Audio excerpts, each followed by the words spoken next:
WhatsApp समाचारियंस, welcome back to समाचार 2.0। आप सभी को मेरा नमस्कार। मेरा नाम है देवेश सिंह। आप देख रहे हैं समय समाचार का न्यूज सेगमेंट। यहाँ पर मैं आपसे देश और दुनिया की सबसे इंपॉर्टेंट खबरें शेयर करता हूं। तो अगर आप चैनल पर अभी फिलहाल नए हैं तो इसे सब्सक्राइब करना मत भूलना। आपको वीडियो पसंद आ जाए तो इसे लाइक भी कर देना। आज की वीडियो इसी के साथ शुरू करते हैं। आज मेरे पास आपको बताने के लिए बहुत सारी अच्छी खबरें। सबसे पहले मैं आपके साथ शेयर करना चाहता हूं कि कैसे पूरी दुनिया भारत के इस बुरे समय में भारत के साथ खड़ा है। फिर चाहे वो रशिया हो, सऊदी अरेबिया हो, सिंगापुर हो या कोई भी कंट्री, इंडियन एयरफोर्स की मदद से सारे देश हमारे देश में ऑक्सीजन भेजने के लिए तैयार हैं और वो लगातार ऑक्सीजन सप्लाई कर भी रहे हैं। वहीं दूसरी तरफ कल रात की बात मैं आपको बताऊं तो दुबई में यूनाइटेड अरब एमिरेट्स में दुनिया का सबसे बड़ा बिल्डिंग बुर्ज खलीफा, उसको पूरे तरीके से तिरंगे में रंग दिया गया और उसके ऊपर लिखा था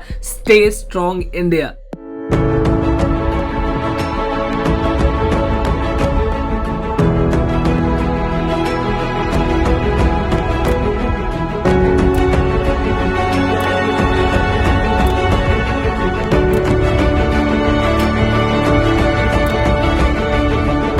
इससे आप समझ सकते हैं कि पूरी दुनिया किस तरीके से भारत का इस बुरे समय में सपोर्ट कर रहा है, चाहे वो दुबई हो, अमेरिका हो। अमेरिका की भी स्टोरी मैं आपको इसके आगे बताऊंगा। इसी के साथ आगे बढ़ते हैं और एक और अच्छी खबर मैं आपको बता दूं। महाराष्ट्र की सरकार ने ये डिसाइड कर लिया है कि 18 से 45 इयर्स के बीच के लोगों को भी वैक्सीन बिल्कुल मुफ्त में लगाई जाएगी पूरे महाराष्ट्र में। एक और अच्छी खबर महाराष्ट्र से निकल के आ रही है। सेंट्रल गवर्नमेंट ने महाराष्ट्र को 1,60,000 नए वैक्सीन पहुंचा दिए। महाराष्ट्र में कई सारे जगह पर वैक्सीन की कमी की वजह से रुका हुआ था, लेकिन अब फिर से वैक्सीनेशन ड्राइव पूरी कंप्लीटली अच्छे से शुरू हो जाएगी। तो महाराष्ट्र में रहने वाले लोगों के लिए काफी अच्छी खबर। एक और अच्छी खबर बता के हैट्रिक पूरी कर ही देता हूं। आप सबको पता है कि इंडिया में वैक्सीन की कमी है, जिसकी वजह से वैक्सीन बनाने के लिए भारत ने अमेरिका से मदद मांगी कि आप हमको रॉ मटेरियल्स प्रोवाइड कीजिए ताकि हम अपने देश में वैक्सीन बना सके और ज्यादा और अपने लोगों की जान बचा सके। पर अमेरिका ने वैक्सीन के रॉ मटेरियल्स देने के लिए बिल्कुल मना कर दिया। अमेरिका के पास इतना वैक्सीन है कि वो अपने पूरे पॉपुलेशन को 3 बार वैक्सीनेट कर सकते हैं, लेकिन उसके बावजूद उन्होंने ये कहा कि हम पहले अपने देश वालों को बचाएंगे, उसके बाद किसी की मदद करेंगे, जिसकी वजह से इंडिया की तरफ से अमेरिका को काफी ज्यादा बैकलैश मिला। मेरे हिसाब से ज्यादातर लोगों ने इस बात को पॉजिटिवली ही लिया, क्योंकि अमेरिका ने हमको जीपीएस देने से मना कर दिया था, पर इंडिया ने खुद अपना जीपीएस बनाया। दूसरी तरफ अमेरिका ने हमको एयरक्राफ्ट मशीनरी इंजन्स बिल्कुल भी देने से मना कर दिया, इंडिया ने खुद उसे बनाया अपने देश में। अमेरिका ने हमको स्पेस में जाने की मशीनरी भी देना मना कर दिया,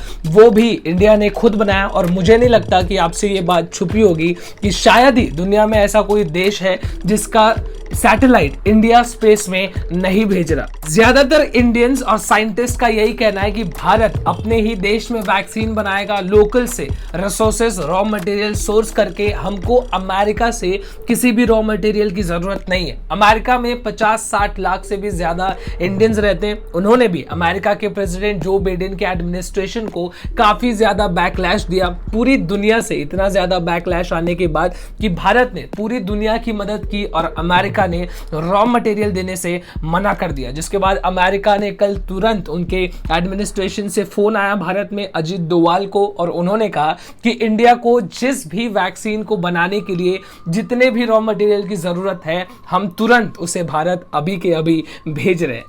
चलिए, हैट्रिक तो हमने कर ली, लेकिन हैट्रिक से एक नंबर आगे और बढ़ा जाए और एक और अच्छी खबर आप तक पहुंचाई जाए। कल भारत के प्रधानमंत्री नरेंद्र मोदी ने पूरे देश में ऑक्सीजन की कमी को देखते हुए फाइनली जो सबसे ज्यादा कंट्रोवर्शियल फंड है, पीएम केयर्स फंड, जिसमें देश के सारे लोगों ने हजारों करोड़ों रुपए दान किए थे ताकि वो लोगों की मदद कर सके, उसका कई जगह इस्तेमाल भी किया गया। लेकिन अब सबसे ज्यादा और सबसे बड़ी संख्या में उसका इस्तेमाल किया जाएगा पूरे देश में ऑक्सीजन प्लांट्स बनाने के लिए। अगर मैं एग्जैक्ट नंबर्स की बात करूं तो 551 ऑक्सीजन प्लांट्स पूरे देश भर में बनाए जाएंगे।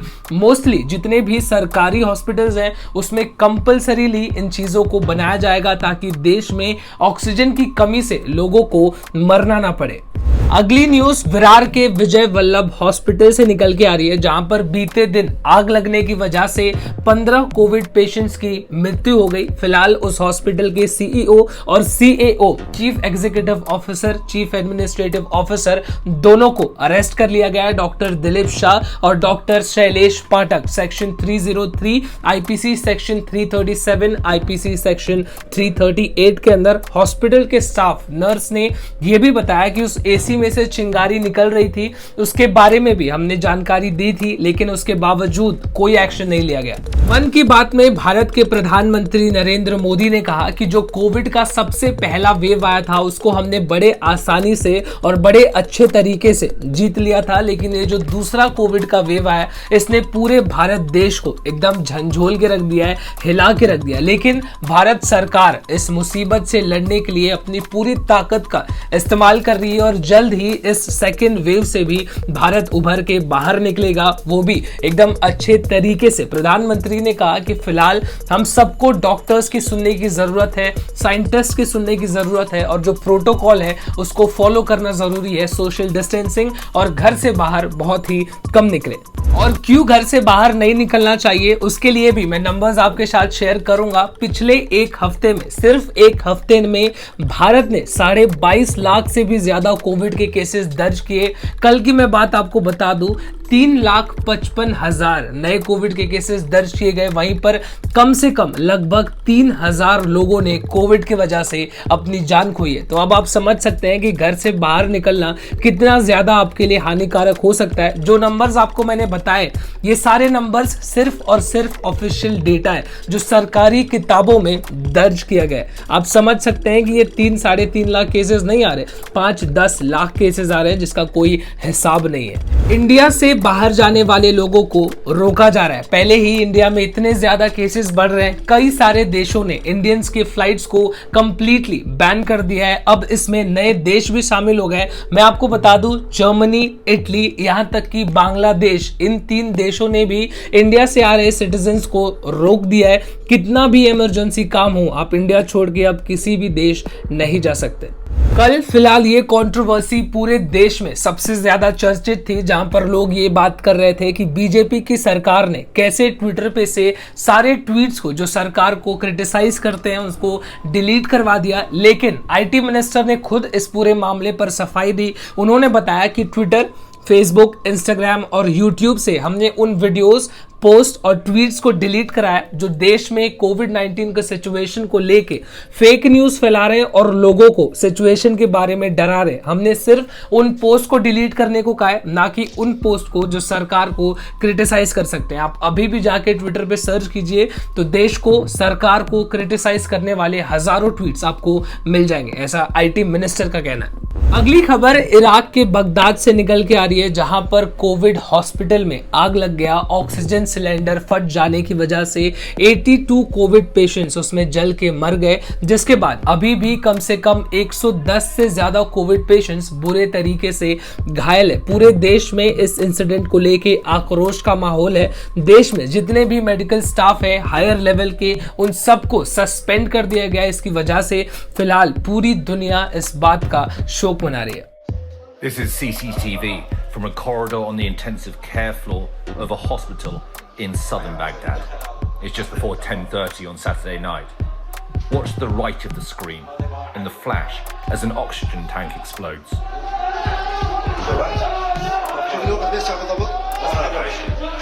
The patient is dragged out alive. Within a few seconds, the flames are already starting to spread. Firefighters spent hours trying to get the fire under control. At least 200 people were rescued and transferred to other hospitals in the Iraqi capital. कल का IPL match Chennai super Kings और royal Challengers Bangalore के बीच खेला गया।